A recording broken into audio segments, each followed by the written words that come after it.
नमस्कार दोस्तों, स्वागत है आपको हमारे YouTube चैनल पे। आज हम पढ़ेंगे क्लास 10th इतिहास की दुनिया का पहला चैप्टर और पहला चैप्टर का नाम है यूरोप में राष्ट्रवाद।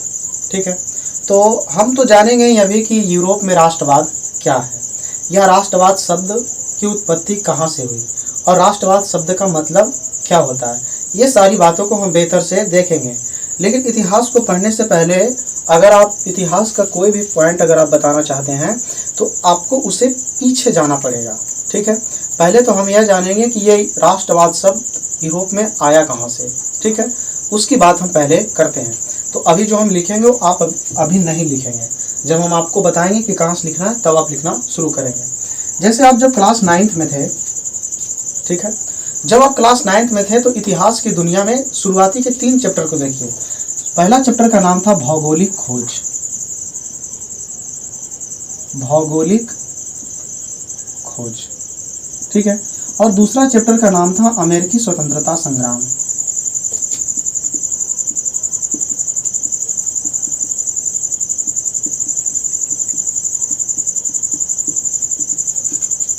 और तीसरा चैप्टर का नाम था फ्रांस की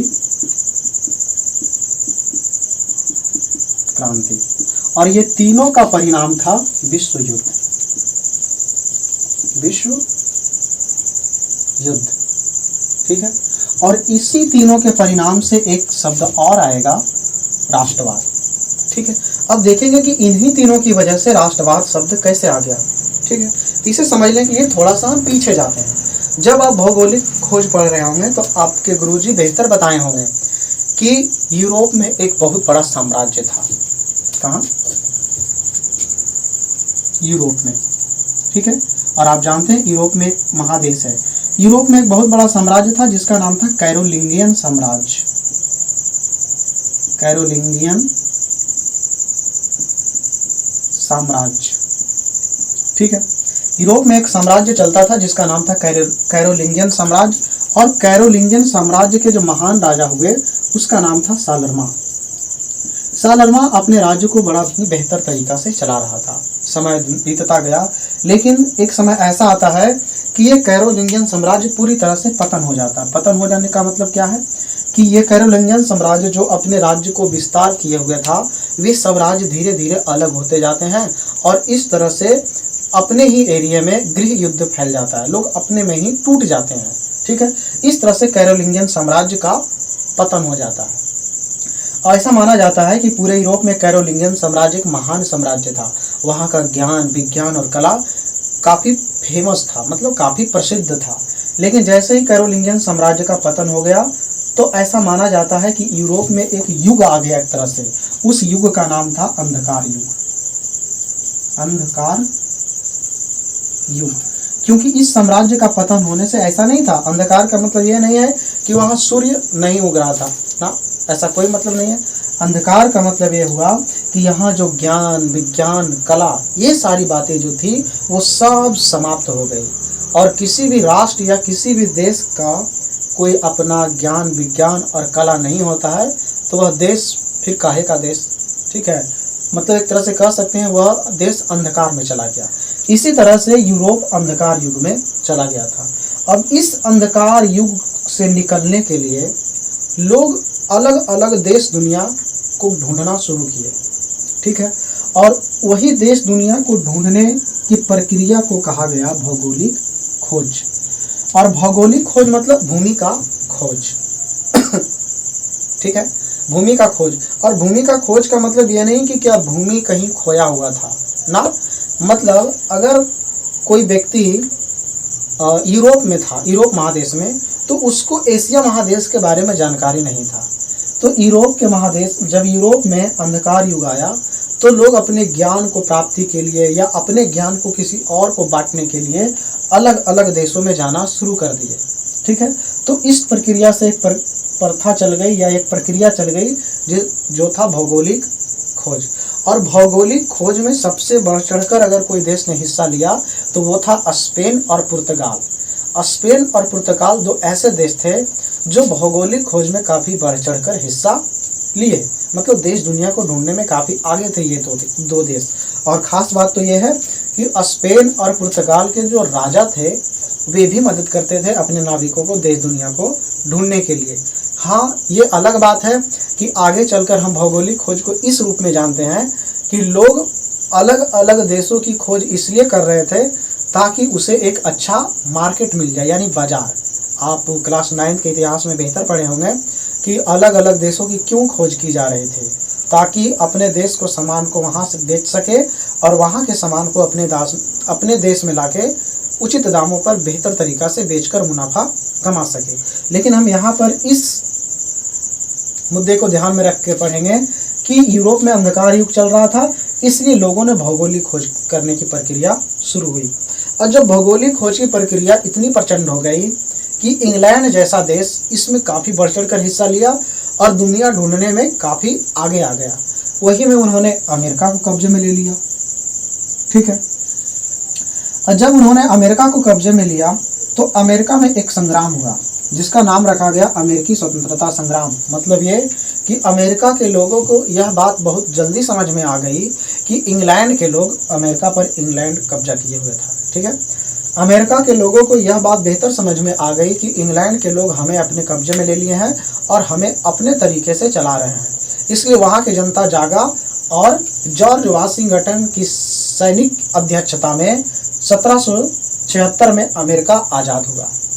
ठीक है, अब अमेरिका आज़ाद हुआ मतलब वहाँ के लोगों ने संघर्ष किया। किस लिए? अपने देश की बचाव के लिए। और जब लोगों में अपने देश की बचाव की भावना आ जाए, और इस तरह की जो भावना होती है इसे ही बोला जाता है राष्ट्रवाद। ठीक है, तो आपने देख लिया राष्ट्रवादी प्रक्रिया हम कहाँ से देख रहे हैं? अमेरिका से, क्योंकि अमेरिका में हम देखेंगे कि अमेरिका के लोग अमेरिका को बचाने के लिए युद्ध में काफ़ी बढ़ चढ़ कर हिस्सा लेते हैं और 1776 में आज़ादी भी दिला लेते हैं अपने देश को। ठीक है, तो यहाँ के लोगों में हमें पहली बार देखने को मिला राष्ट्रवाद। लेकिन यहाँ पर फिर भी कम था, यहाँ पे फिर भी कम था, क्योंकि यहाँ गोरे और काले की भेदभाव चल रही थी। लेकिन यहाँ पर जो राष्ट्रवादी भावना आया वह गोरे और काले लोगों में ही सिमट कर रह गया। लेकिन वही दूसरी या तीसरी चैप्टर पढ़े होंगे क्लास 9 में, फ्रांस की क्रांति। और फ्रांस में जो क्रांति हुई वह किसी दूसरे देश के साथ नहीं हुई। फ्रांस की क्रांति वहाँ के खुद वहाँ के जनता को उस राजा के साथ हुई, मतलब फ्रांस के राजा के साथ। क्योंकि फ्रांस के राजा जो बुर्बो वंश का था, लुई 16वां और लुई 14वां, ये दोनों काफ़ी क्रूर राजा थे। अपने जनता पर काफ़ी अत्याचार करता था, टैक्स ज़्यादा वसूलता था। ठीक है, तो इस तरह की बातें चल रही थी फ्रांस में। तो फ्रांस के जनता ने सोचा जब अमेरिका उतने महान देश यानी इंग्लैंड को हराकर खुद स्वतंत्र हो सकता है तो हम एक छोटे मोटे राजा से अपनी बात क्यों नहीं मनवा सकते हैं, या हम राजगद्दी को ही सीधे हटा दें और चुनाव करवाने की प्रक्रिया को शुरू कर दें। इस तरह की बात फ्रांस के लोगों ने सोचा और फ्रांस में संघर्ष हुआ। अंततः फ्रांस के लोगों की जीत हुई और 1789 ईस्वी में फ्रांस की क्रांति संपन्न हुई। मतलब फ्रांस के लोगों ने एकता दिखाई और वहाँ के राजा को पूरी तरह से हटा दिया। मतलब राजा को अंततः जलोटिन पर चढ़ा दिया गया, मतलब फांसी पर चढ़ा दिया गया और राज्य की प्रक्रिया ही समाप्त कर दिया। तो आपने दो महत्वपूर्ण घटना देखा, अमेरिकी स्वतंत्रता संग्राम और फ्रांस की क्रांति। और ये दोनों में हमने देखा कि यहाँ के लोग आपस में मिलजुल कर अपने देश के बचाव के लिए मर मिटने को तक तैयार हो गए। और अपने देश के बचाने के लिए मर मिटने की जो भावना है, इस तरह की भावना को बोला जाता है राष्ट्रवाद। तो आप ऐसा ना समझे कि केवल अपने देश के लिए मर मिटना ही क्या राष्ट्रवाद है, नहीं। अगर आप एक भौगोलिक मतलब आप जिस एरिया में रहते हैं उस एरिया के लिए भी अगर आप लड़ते हैं, मरते हैं या उसके लिए ही जीते हैं तो आप एक राष्ट्रवादी हैं।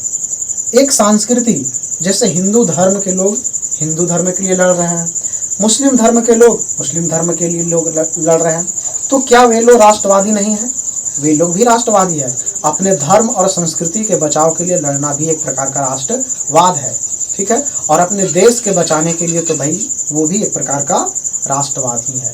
तो हमें राष्ट्रवादी प्रक्रिया एक जगह काफ़ी बेहतर देखने को मिला, वो है फ्रांस में।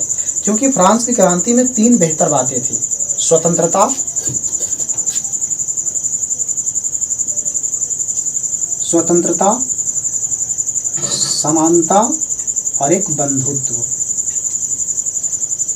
ठीक है। फ्रांस की क्रांति में ये बहुत महत्वपूर्ण बात थी। स्वतंत्रता मतलब देश स्वतंत्र होना चाहिए। समानता, वहाँ के सभी लोग आपस में बराबर होना चाहिए। ऐसा नहीं कि भेदभाव, वो गरीब है, वो अमीर है, कोई काला है, कोई गोरा है, इस तरह की भावना नहीं होना चाहिए। बंधुत्व मतलब सब भाईचारे के साथ रहे, सब में भाई भाई का संबंध हो, इस तरह की परिभाषा हमें फ्रांस की क्रांति ने सिखाया। तो मतलब हम देख पा रहे हैं असल में जो राष्ट्रवादी प्रक्रिया जो प्रचंड रूप से हमारे भावनाओं में आई, वो था फ्रांस की क्रांति।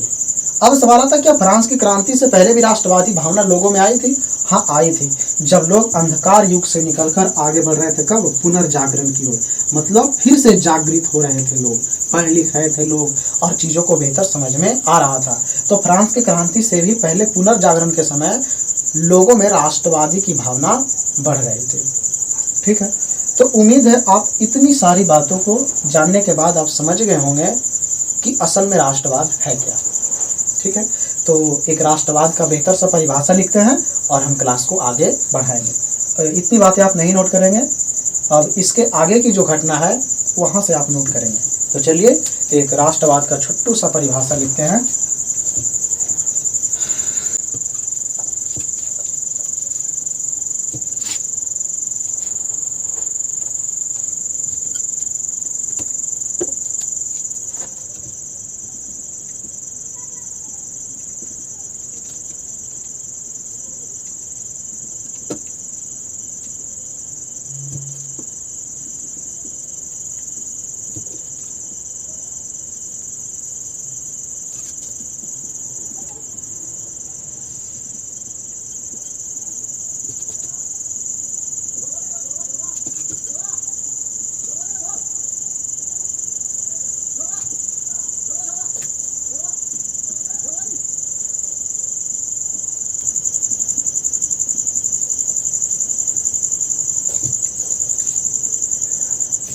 ठीक है। राष्ट्रवाद किसे कहेंगे? किसी भौगोलिक, अगर आप किसी भूगोल मतलब अपने देश, अपना देश एक भौगोलिक स्ट्रक्चर के रूप में है, तो किसी भौगोलिक, सांस्कृतिक, कुछ लोग अपनी संस्कृति के लिए भी मर मिटने को तैयार होते हैं। जैसे हिंदू धर्म अपनी संस्कृति को नहीं छोड़ना चाहता है और मुस्लिम धर्म अपनी संस्कृति को छोड़ना नहीं चाहता है, और ये दोनों अपनी संस्कृति को बचाना चाहते हैं, तो वे भी अपने जगह राष्ट्रवाद हैं। ठीक है। तो किसी विशेष भौगोलिक, सांस्कृतिक या सामाजिक, या एक समाज की बात करते हैं। ठीक है। जैसे कुछ हिस्से के लोग एक समाज के अनुसार बटा हुआ रहता है। सांस्कृतिक या सामाजिक परिवेश में रहने वाले लोगों में एकता की भावना ही राष्ट्रवाद कहलाता है। मतलब राष्ट्रवाद कह सकते हैं एक प्रकार की भावना है जो लोगों में एकता लाती है। ठीक है। अब देखते हैं कि राष्ट्रवाद कहाँ से शुरू हुआ था।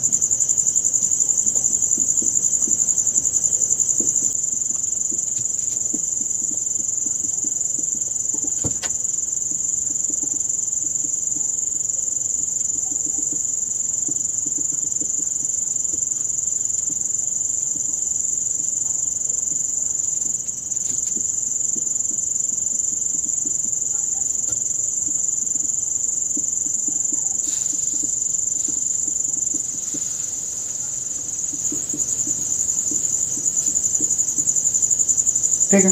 देखिए, राष्ट्रवाद का शुरुआत यूरोप में ही हुआ। ठीक है। और कब से हुआ? पुनर्जागरण काल से।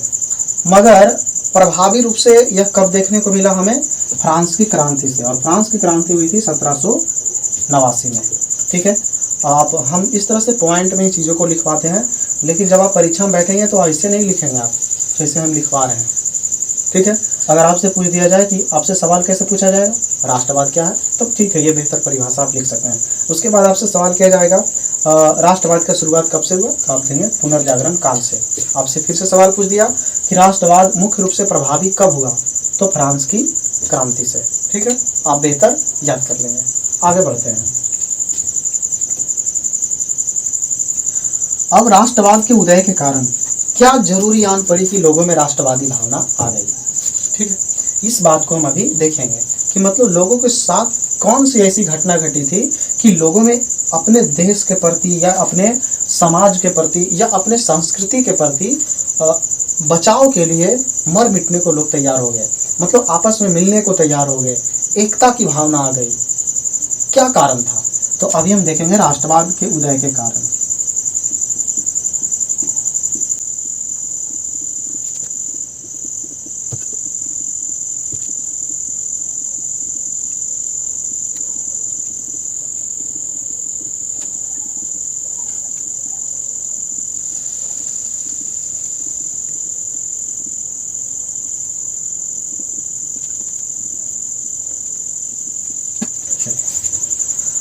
अब हम देखेंगे राष्ट्रवाद के उदय के कारण कि राष्ट्रवाद किन किन कारणों से लोगों में आया, या राष्ट्रवादी भावना किन किन कारणों से लोगों में व्याप्त हुआ। ठीक है, तो पहला देखते हैं हम निरंकुश शासन व्यवस्था। मतलब यूरोप में जो भी शासन व्यवस्था चलते थे वे निरंकुश थे। निरंकुश मतलब राजा केवल अपनी मनमानियों से ही कार्य करता था। जैसे हम फ्रांस में देखते हैं लुई 14वां को, अपने मनमानियों से काम कर रहा था। लुई 16वां ये भी अपने मनमानियों से काम कर रहा था। ये तो डायरेक्ट बोल दिया था भाई कि मैं ही राज्य हूँ, मतलब एक राज्य का देवता भी हम ही हैं। मतलब यूरोप में भाई लगता था कि राजा मतलब देवता, राजा की बात मतलब देवता की बात, अगर एक बार वो बोल दिया तो वह बात देवता के समान था। ठीक है, इस तरह की भावना चलती थी और राजा जो बोलता था वही होता था। ठीक है, तो राजा कहीं ना कहीं एक तरह से निरंकुश हो गया, क्योंकि इतिहास गवाह है जिसे भी शक्तियां आ जाती है, जिसके भी हाथों में शक्तियां आ जाती है, अक्सर वे निरंकुश हो जाते हैं। मतलब उन्हें ऐसा लगने लगता है कि अब हमें कुछ कहने वाला या बोलने वाला या हम पर कोई दबाव करने वाला नहीं है। तो जब जब लोगों के हाथों में शक्तियां आई है तब तक निरंकुश हुआ है लोग। ठीक है, तो राजा एक प्रकार से निरंकुश होता था, मतलब उसको कोई कुछ कहने वाला नहीं है, जो मन में आ रहा है से कर रहा है। तो लोग देखता था कि भाई राजा हमारे लिए कोई काम नहीं कर रहा, इसलिए लोग आपस में मिलते थे और बातें करते थे कि भाई राजा हमारे लिए कुछ नहीं कर रहा, इस तरह का राजा ना होना ही बेहतर था। तो लोगों को आपस में मिलना, बातें करना कहीं ना कहीं राष्ट्रवाद के ही बढ़ावा दे रहा है। तो राजा की निरंकुश शासन व्यवस्था। अगला है उदारवादी विचारों का प्रसार। जब राजा निरंकुश था तो लोग आपस में मिलते थे, और जब मिलते थे तो कुछ लोग पढ़े लिखे होते थे तो वे बताते थे, ठीक है, कि राजा को ऐसे नहीं ऐसे कार्य करना चाहिए, ये नहीं वो कार्य करना चाहिए ताकि देश का बेहतर विकास हो सके। ठीक है, ये सारी बातें। जैसे एक व्यक्ति महान थे, जैसे सुकरात। ऐसा माना जाता है कि सुकरात जिस राज्य में रहते थे वहाँ के राजा ने उसको धतरे पिलाकर मरवा दिया था, धतरे का विष पिलवाकर। क्यों? क्योंकि सुकरात ऐसी ऐसी बातें करते थे कि भाई ये तुम जो राजा बना के है, जो हमारे पर शासन कर रहा, वे तो हमारे लिए कुछ कर ही नहीं रहा। लोगों को भड़काते थे राजा के प्रति कि तुम राजा से सवाल पूछो कि आप हमारे लिए क्या कर रहे हैं, आप हमारे राजा हैं। तो इस तरह की बातें जब राजा ने सुना सुकरात को करते हुए, तो सुकरात को धतरे का विष पिलवा के मरवा दिया यार। ठीक है, तो राजा न कहीं निरंकुश होता है। लेकिन ये लोगों का मिलना, विचारों का आदान प्रदान होना, मतलब एक उदारवादी विचारों का प्रचार होना, ये भी कहीं ना कहीं राष्ट्रवाद को जन्म दे रहा था, मतलब राष्ट्रवादी भावना को बढ़ावा दे रहा था। अगला बात करते हैं स्वतंत्रता, समानता तथा बंधुत्व। लोग गुलामी की जंजीरों से निकलना चाहते थे, स्वतंत्रता चाहते थे, समानता, सब चाहते थे कि अमीर गरीब की भेदभाव हट जाए। क्योंकि एक राज्य में यह देखा जाता था कि बहुत कम ऐसे लोग हैं जो अमीर हैं, बहुत कम, और बहुत सारे ऐसे लोग हैं जो गरीब हैं। तो गरीबों लोगों की संख्या जब ज़्यादा होती थी तो उन लोगों में भाईचारा बढ़ता था। ठीक है, मेलजोल से। इससे क्या हुआ कि समानता की बात करने लगे लोग, कि सबको बराबर कर दिया जाए। तो स्वतंत्रता, समानता और बंधुत्व, लोगों में भाईचारे की भावना बढ़ना ही कहीं ना कहीं राष्ट्रवाद को बढ़ावा दे रहा था। अगला बात करते हैं शिक्षित वर्ग। इन सब के अलावा कुछ लोग ऐसे भी थे जो पढ़ लिख रहे थे, और जब लोग पढ़ते लिखते हैं तो चीज़ों को बेहतर समझते हैं, और पढ़े लिखे लोगों को कहा जाता है मध्यम वर्ग। यूरोप की जितनी भी क्रांतियाँ हुई उसमें करीब करीब हम देखेंगे कि मध्यम वर्ग का अहम योगदान है। और जब हम भारत में राष्ट्रवाद देखेंगे तो हम वहाँ पर भी यही चीज़ देखेंगे कि पढ़े लिखे लोग ही जब आएंगे सामने तो वे अंग्रेजों से भिड़ जाएंगे डायरेक्ट। ठीक है, जितनी भी क्रांतियाँ हुई है देश में या दुनिया में, वे सब मध्यम वर्ग का ही देन है। क्योंकि जब तक आप पढ़ेंगे नहीं तब तक चीज़ों को आप समझेंगे नहीं। पढ़े लिखे लोग ही जानते हैं कि हमारा कितना विकास हो रहा है और कितना विकास नहीं हो रहा। तो एक क्रांति में या एक समाज को आगे ले जाने में पढ़े लिखे लोगों का अहम योगदान होता है। ठीक है, तो शिक्षित वर्ग कहीं ना कहीं आगे बढ़ रहा था। शिक्षित वर्ग की भूमिका, ये भी राष्ट्रवाद को कहीं ना कहीं बढ़ावा दे रहा था। तो ये चार ऐसे पॉइंट है जिन्होंने यूरोप में राष्ट्रवाद बढ़ावा देने का कार्य किया। ठीक है, तो उम्मीद है आप इतनी बातें बेहतर समझ गए होंगे। अब हम देखेंगे आगे की बात अगली क्लास में। ठीक है, तब तक के लिए जय हिंद।